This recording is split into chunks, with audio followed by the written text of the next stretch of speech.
Pozdrav, danas ću vam pokazati kako da instalirate Windows na Android telefon. Znači, idemo na Google Play i pretražujemo, ukucamo Windows 8 Theme, znači tu ukucamo i prva aplikacija, znači instaliramo.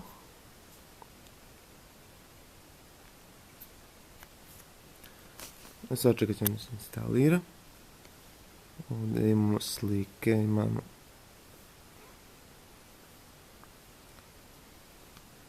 znači instaliramo aplikaciju. Vrlo jednostavno. Sad čekat ćemo.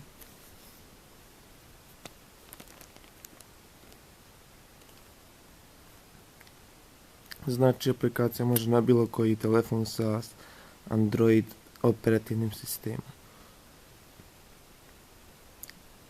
To je to, sada možemo da pritisnemo ovu kućicu na vašem telefonu i pitat će nas sa čime da otvorimo ekran.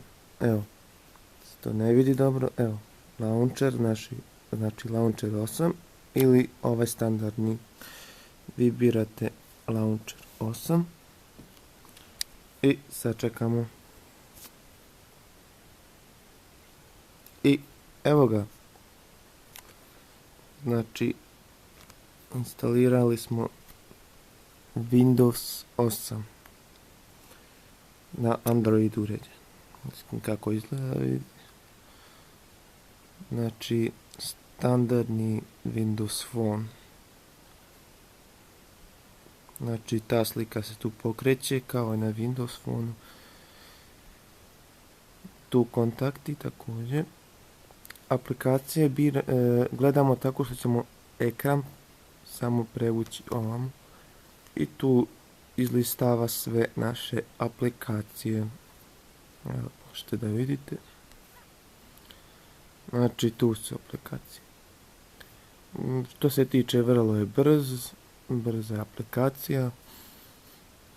Ako volite Windows Phone, znači instalirate se, onda ovdje možemo da editujemo, znači da premjestimo, na primjer, ne znam, ovaj dio, na primjer,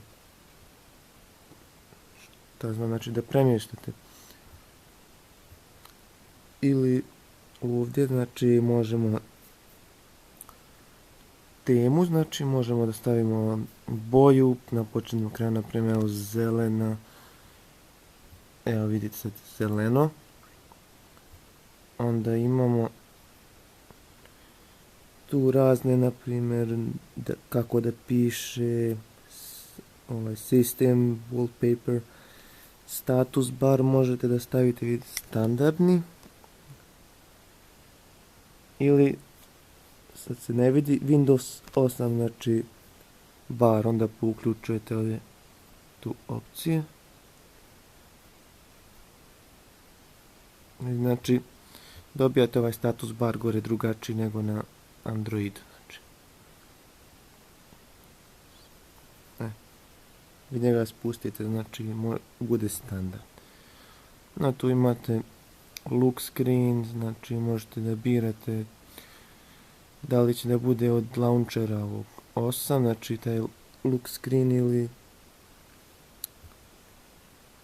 onda tu show status bar, look screen wallpaper, znači kad zaključavate da vidite kakav ekran želite, na primjer, evo tu, onda ovdje pritisnemo. Znači tu bilo to, još da vidimo, znači zaključamo i dobijamo taj wallpaper. Sad kada hoćemo da uključamo, samo znači ovako izdignemo, ovo gore povučemo i to je to. Hvala na gledanju, kliknite like, subscribe i vidimo se.